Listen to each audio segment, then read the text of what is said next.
Ya begitulah bisnis. Ya kalau Anda nggak mau berbisnis, maka yang Anda lakukan adalah jadi karyawan aja dan biar orang lain bisnis. Tapi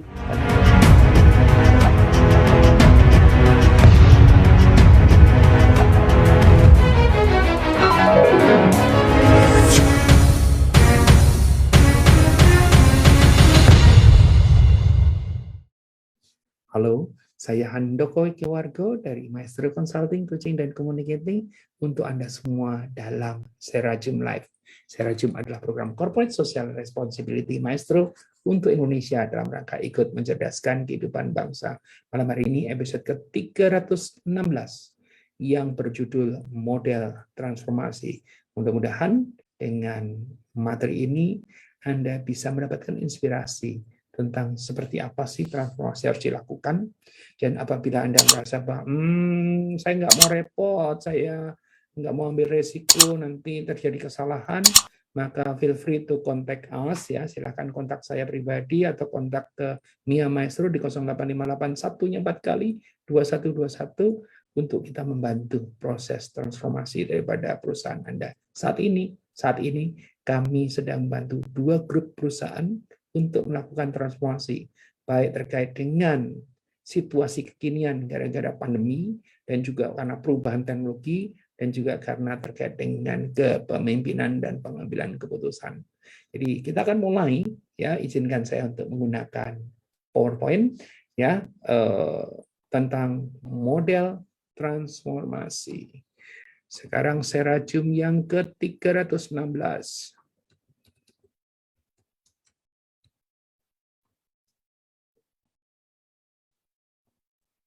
Baik, sudah adakah saya di sana? Oh, sudah ada tapi terlalu kecil, maka saya harus membesarkan diri. Oke, teman-teman semua, mari kita mulai. Ya, kita akan lihat ya.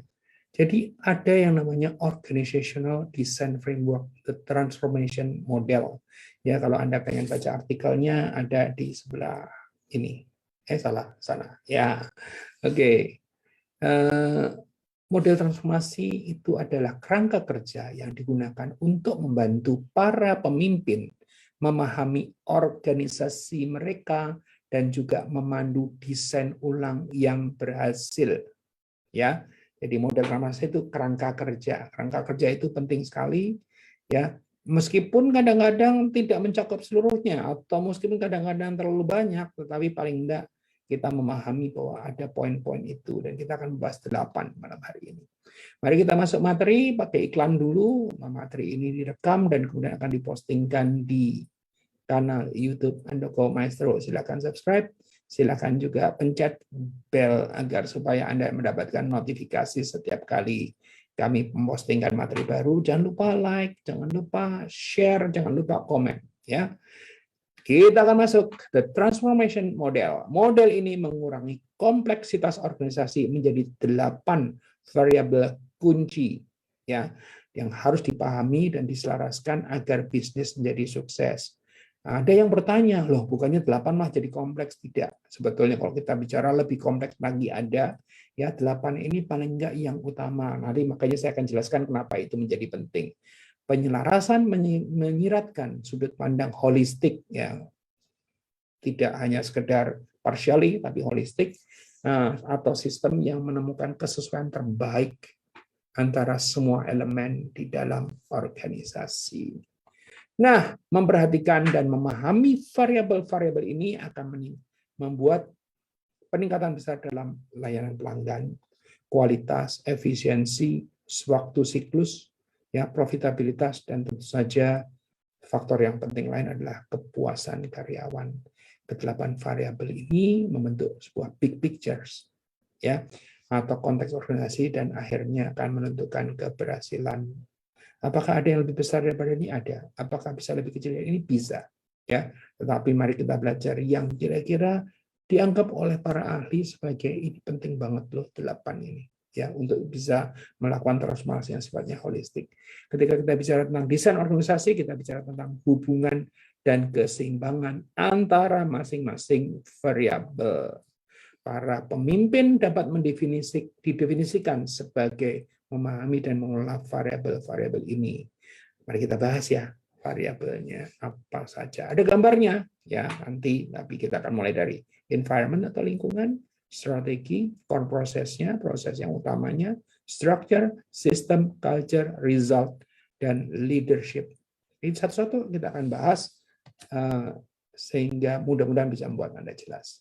Nah, kalau ini bicara soal gambarnya, yang di dalam kotak kan sebetulnya ada 6 ya. Yang kita akan coba lihat bahwa ada sisi di sana adalah riset atau hasil, dan sebelah sini adalah sebelah sana.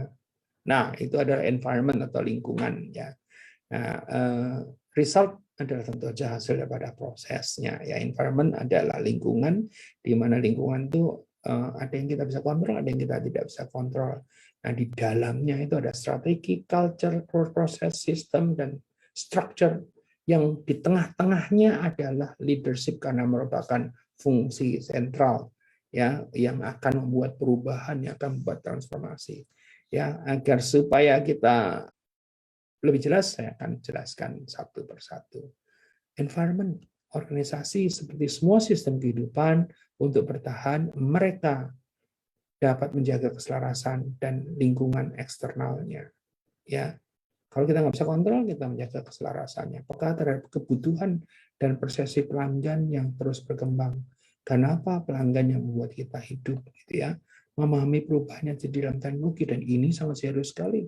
Karena apa? Karena sebelum terjadi pandemi, terjadi namanya disrupsi teknologi disruption, gitu ya, gangguan karena adanya perubahan-perubahan teknologi. Begitu pandemi, teknologinya itu lebih dipercepat proses perubahannya, ya. Mengetahui juga pesaing Anda, bahwa pesaing itu ada pesaing langsung, pesaing tidak langsung, dan kemudian yang kita nggak pernah perkirakan jadi pesaing tiba-tiba menjadi pesaing, gitu ya. Memahami sistem hukum, sosial, dan politik. Sebagian besar organisasi akhirnya mati karena gagal mempertahankan sikap responsif mereka terhadap lingkungannya. Ya, ada 2 bagian sebetulnya yang kita akan bahas hari ini. Adalah strategi bisnis, adalah seperangkat keputusan sadar tentang bagaimana organisasi akan menambah nilai bagi pelanggan dan membedakan dirinya daripada pesaingnya. Ya, jadi kalau dia itu bisa memberikan nilai tambah pada pelanggan, tapi terus kemudian pelanggan juga bisa mendapatkan dari pesaingnya, nggak ada pembedanya, nggak ada gunanya juga. Ya, atau menjadi nilainya tidak bernilai. Mencakup target kinerja dan juga strategi pertumbuhan, dikembangkan dengan baik, memberitahu organisasi kemana arahnya mau dibawa organisasi, dan membimbingnya seperti kemudi kapal di lautan badai. Wes, serem banget ya. Ya begitulah bisnis ya. Kalau Anda nggak mau berbisnis, maka yang Anda lakukan adalah jadi karyawan aja dan biar orang lain bisnis. Tapi kan ada orang yang nggak mau seperti itu. Yang B atau yang kedua, strategi organisasi adalah being atau karakter organisasi. Jadi dia itu penting banget berkaitan dengan apa dan siapa kita, dan bukan hanya apa yang kita lakukan. Jadi ada di sana ada karakternya, di sana ada menjadi orang menjadi mengenali itu. Ya, mencakup visi, misi, masa depan, nilai-nilai, dan prinsip panduan. Makanya nanti juga akan dibahas di bagian belakang. Masih terkait dengan strategi membantu mengubah perusahaan atau kantor dari tempat kerja normal menjadi tempat yang menginspirasi orang dan menghasilkan yang terbaik. Nah, setelah 1 dan 2, kita masuk yang ketiga adalah kita bicara soal core process. Adalah flow of work melalui organisasi. Urutan peristiwa atau langkah-langkah yang diperlukan untuk mengeluarkan atau menghasilkan produk atau memberikan layanan. Ini penting nggak? Penting, pakai banget gitu kan. Termasuk di dalamnya teknologi dan sumber daya, baik itu berupa peralatan, perangkat lunak, ruang, material atau bahan yang dibutuhkan untuk menghasilkan mendelivery sesuatu. Ya. Proses bisnis inti adalah titik fokus di mana semua aktivitas unit bisnis lainnya diatur. Core process jangan digampangin, karena kalau core processnya bermasalah akan jadi masalah juga.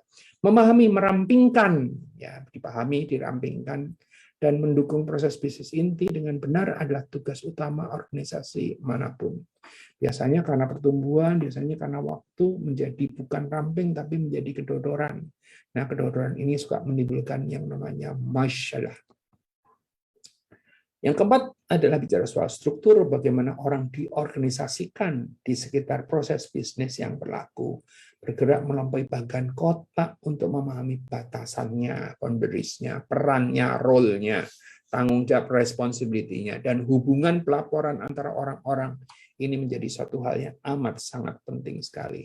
Semacam template yang menentukan tidak hanya hubungan, tetapi juga koordinasi tugas dan alokasi sumber daya di sekitar proses bisnis. Struktur ini ada struktur yang lama dan kemudian dipertahankan terus dan kemudian bisa menimbulkan masalah.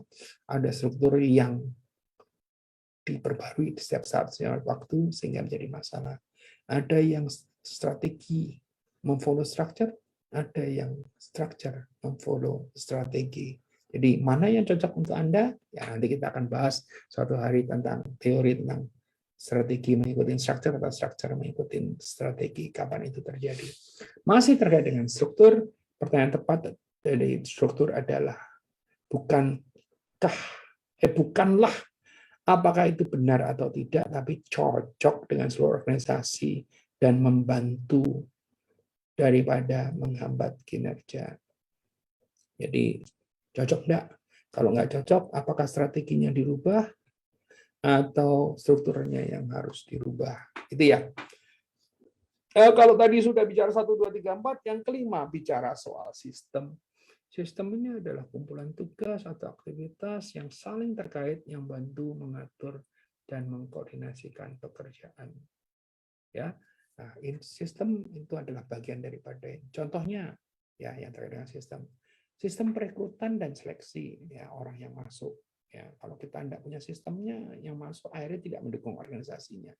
Pelatihan dan pengembangan orangnya sudah masuk terus kemudian dibiarkan begitu aja tidak mengalami pelatihan pengembangan nggak ada sistemnya juga akhirnya katakanlah dia punya potensi pun juga potensinya tidak bisa berkembang juga ya. Nah kemudian bagaimana orang dipromosikan ya. Kalau misalnya katakan orang cuma dibiarkan bekerja begitu aja terus lama-kelamaan dia akan merasa bahwa dia menjadi bukan siapa-siapa di situ ya. Kalau yang baik cenderung untuk jadi keluar, kalau yang tidak baik cenderung untuk tetap di dalam. Kenapa? Di tempat lain juga mungkin nggak dapat dia. Ya, nah ini menjadi penting bagaimana orang dipromosikan, komunikasi dan bagaimana berbagi informasi, bagaimana keputusan diambil, bagaimana orang-orang itu dihargain, ya, perencana atau penetapan tujuan, kebijakan dan prosedur, personal, umpan balik kerja dan sebagainya. Ini semua harus dipikirkan. Ya, gampang atau susah? Susah. Bisa atau enggak? Bisa. Kalau Anda tahu itu susah dan kemudian Anda tidak mau melakukan sendiri karena mungkin belum punya pengalaman, just call us. Kan gitu. Ya. Di dalam sistem biasanya distandarisasi dan lintas seluruh organisasi. Mereka sering dimiliki oleh manajemen atau fungsi pendukung khusus. Sistem yang paling efektif seringkali adalah yang paling sederhana. Memang kalau bisa dibikin sistemnya sederhana mungkin, tentu saja dia akan mudah dipahami oleh orang dan mudah dijalankan. Tapi tentu saja sederhana tadi sifatnya menjadi relatif. Kenapa menjadi relatif? Ya, seberapa besarnya perusahaan, seberapa banyaknya orang, terus kemudian jenis industrinya itu, terus kemudian seberapa besar faktor eksternal ikut mengatur gitu kan. Kadang ada industri-industri yang sangat diregulasi ya maka dia ada kaitannya dengan sistem yang dijalankan. Masuk nomor 6 bicara soal culture. Budaya adalah bagaimana organisasi benar-benar beroperasi. Terdiri dari apa aja? Gaya kepemimpinan ya, leadership style ya. Saya pernah bikin program untuk sebuah perusahaan untuk internalisasi leadership style. Ini menarik. Ya, jadi di dalam perusahaan itu dikembangkan style tertentu. Ya, yang dimana dengan style tadi diharapkan akan menjadi ciri khas daripada perusahaan tadi dan tentu saja pada saat disusun itu adalah yang paling sesuai dengan kondisi pada saat itu. Ya, dalam perjalanan waktunya leadership style ini bisa berubah, bisa ditambah, bisa dikurangin atau total diganti ya. Bisa terjadi apa aja sikap dan kebiasaan pekerja serta praktek manajemen yang bentuk kepribadian khas organisasi. Anda pasti akan pernah ketemu dengan satu orang yang kemudian Anda nangkep, oh ini pasti orang sini gitu ya. Nah, itu yang disebut dengan kepribadian khas organisasi. Ya, jadi, oh ini pasti dari perusahaan itu. dari caranya bicara, dari caranya menangani masalah, dari caranya melayani, itu bisa terbaca. Ya.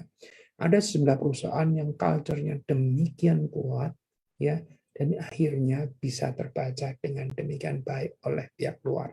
Ya, oke, itu bicara soal culture. Bicara soal apa lagi? Budaya ini seperti udara yang menembus segala sesuatu dan merupakan sebab dan akibat daripada perilaku organisasi. Budaya juga mencerminkan filosofi dan nilai-nilai sejati yang benar-benar dipraktekkan oleh organisasi. Siapa yang mempraktekkan? Seluruhnya, ya, tidak terkecuali dari yang paling bawah secara level maupun yang paling atas, mau yang divisi yang paling kiri sampai divisi paling kanan, ya mau Senin, Selasa, Rabu, Kamis, Jumat maupun Sabtu dan Minggu itu dipraktekkan.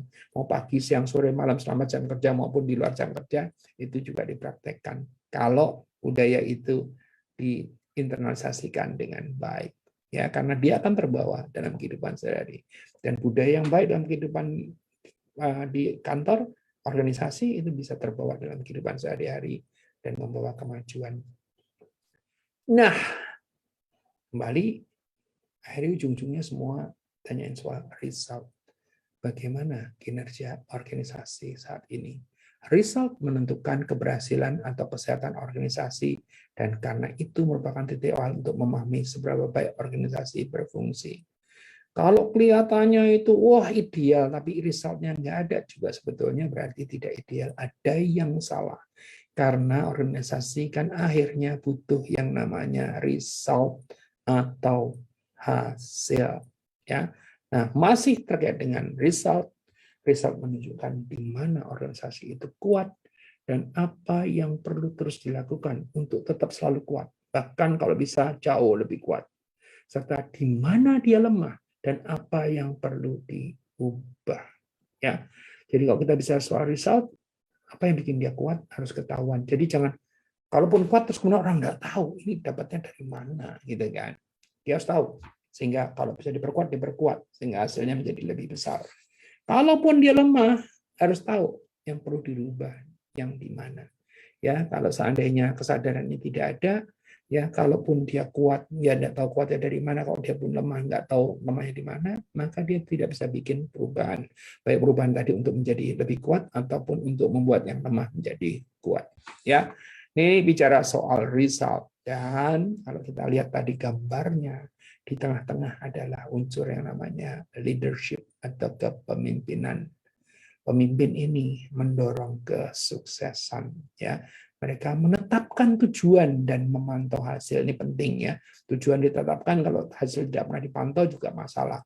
Memindai lingkungan eksternal di sekitarnya itu seperti apa yang terjadi. Tadi kita bahas ya, lingkungan misalnya katakanlah regulasi, hukum, terus kemudian persaingan gitu ya. Jadi pesaing pun juga tadi ada pesaing yang langsung, tidak langsung, maupun pesaing yang tiba-tiba muncul dan kemudian membahayakan gitu kan. Menentukan visi dan strategi, merancang infrastruktur organisasi, ya mengembangkan orang dan membangun budaya. Jadi boleh dibilang kalau kita dilihat gambarnya memang leaders itu ada di tengah karena dia merangkaikan semuanya di tengah. Masih ingat ya, tadi ada 8, di mana 8 yang kiri sendiri adalah environmental, yang kanan ada result, berarti ada 6 di tengah. Dan di antara 6 di tengah itu sebetulnya ada 5 yang tersebar, dan di tengah-tengahnya yang bentuknya seperti bintang adalah leadership. Jadi kalau krisis leadership, maka Anda akan mengalami krisis apapun juga di sana. Terus kalau kita bicara soal itu, namun ya asumsi tradisional ya peran dan praktek kepemimpinan tidak lagi memadai untuk dikelola di dunia yang kompleks saat ini. Jadi di satu klien kami itu melakukan transformasi tentang leadership. Jadi merubah mindset leadership-nya daripada pemimpin yang ada. Ya, nah, tentu saja mindset-nya disesuaikan dengan yang kekinian, ya, yang diarahkan untuk menuju ke masa yang akan datang. Ini kesulitan kami adalah saat ini adalah banyak klien yang kami tidak bisa expose. Kenapa? Karena banyak yang muncul sebagai quote-unquote masalah. Ya, jadi kami tidak boleh mengekspos masalah. Ya, kalau kami mengekspos program itu enggak ada masalah. Ya, para pemimpin yang sukses mengubah asumsi mereka tentang pekerjaan. Kerja itu untuk apa sih? Tentang organisasi, ya, tentang orang-orang bangun organisasi yang kolaboratif dan lebih responsif. Jadi di satu klien kami bicara tentang perubahan mindset dari karyawan sebagai cost atau biaya menjadi karyawan sebagai aset. Pada saat dia menjadi cost biaya, diupayakan sekecil mungkin, sekecil-kecilnya. Pada saat dia itu melihatnya sebagai aset, dia upayakan dengan yang ada ini didorong untuk mencapai hasil yang setinggi-tingginya. Nah, teman-teman semua, mau tahu materi lainnya, ya, Anda bisa usul sebetulnya ke Mia ya di 0858 4 kali 2121 di teks ya, Mia, aku mau usul materi ini dong. Atau kalau Anda bilang, Mia, mau dong undang Pak Andoko untuk bicara di perusahaanku, silahkan kontak Mia. Ya. Mia bisa dikontak at any time, dan dari Mia nanti bisa disampaikan ke saya, dan kemudian kita bisa bikin program yang spesifik untuk korporasi ataupun organisasi Anda. Kira-kira begitu. Baik, teman-teman semua. Saya rasa hari ini ceritanya cukup panjang, ya. Kita bicara tentang model transformasi, di mana ada 8 unsur yang penting di dalam model transformasi tadi, ya. Di mana ujung yang sebelah kiri adalah environment yang kita harus analisa dengan sangat detail sekali. Ujung yang sebelah kanan adalah result atau hasil yang memang kita inginkan. Di dalamnya ada 6 unsur, di mana paling tengah adalah leadership. Di dalam situ ada struktur, di situ ada core process, di situ ada culture, di situ ada apa seperti yang tadi saya jelaskan tadi. Bagi Anda yang sudah menonton ini, silahkan. Ya, bagi Anda yang pengen menggunakan ini sebagai materi, ya silahkan subscribe YouTube Andoko Maestro, ya, untuk materi-materi yang sifatnya edukasi, dan juga subscribe Maestro Channel untuk hal-hal yang sifatnya inspirasi. Dan jangan lupa menyalakan lonceng atau bell. Ini akan mengingatkan Anda apabila ada materi baru yang diupload. Dari saya terima kasih. Ya, mudah-mudahan materi hari ini bisa memberikan inspirasi kepada Anda. Ya, kelihatannya ruwet, kelihatannya susah, tapi nggak ada yang ruwet, nggak ada yang susah kalau kita mau berubah. Apabila dalam perubahan tadi Anda butuh bantuan, feel free to contact us. Ya, kami dengan senang hati membantu korporasi atau organisasi Anda. Saya Andoko Wikiwargo dari Master Consulting Coaching dan Communicating untuk Anda semua dalam Serajum Live. Malam hari ini episode ke-316, model transformasi. Salam.